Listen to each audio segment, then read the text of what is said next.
Now let's move to the next category, which is ability to purchase. So this is basically, does the prospect have the money to purchase what you sell? I mean, going back to the car dealership, if someone comes onto the car dealership, their car is 15 years old and breaks down, they need what you sell.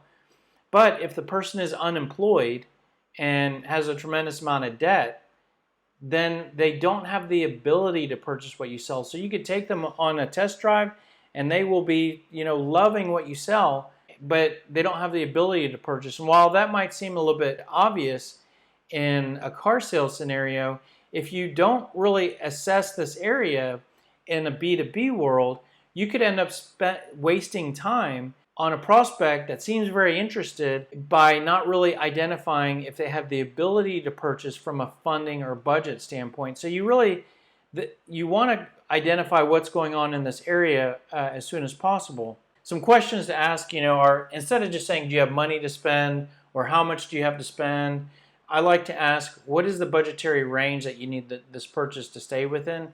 So I just think that asking this question this way, you're asking a range. So it gives the prospect a little bit more room to be more comfortable sharing information versus how much do you want to spend? Is there budget approved for this project? Have the funds been allocated? What budget or what department will this purchase be made under? Are there other purchases that this funding might be competing with? How does this project fit with other initiatives from a priority standpoint?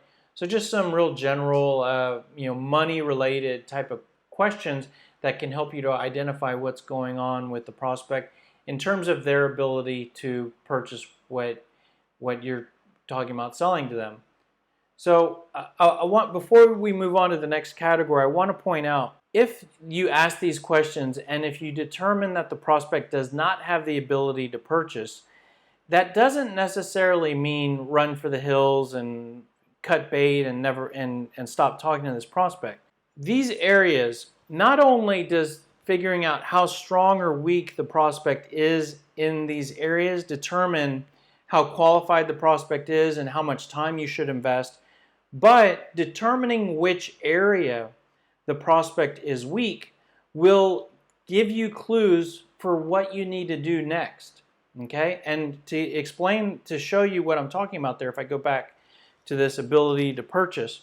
So let's say you ask some of these questions and you realize the prospect does not have the ability to purchase in terms of having the money. There could be a variety of scenarios, but let's just look at two main ones.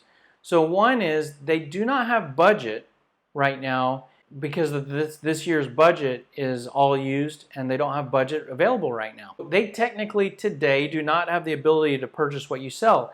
Now that doesn't mean, okay, I need to get out of here and not waste any time.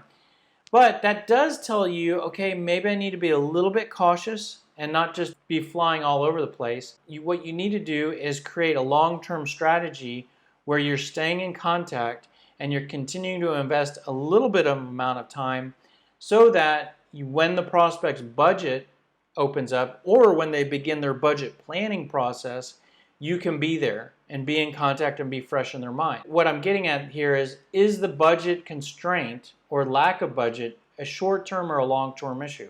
If they love your product but they don't have budget and it's a question of when they will ever have budget, then you should be extremely guarded with your time and just invest the bare minimum amount of time or walk away, in an appropriate manner.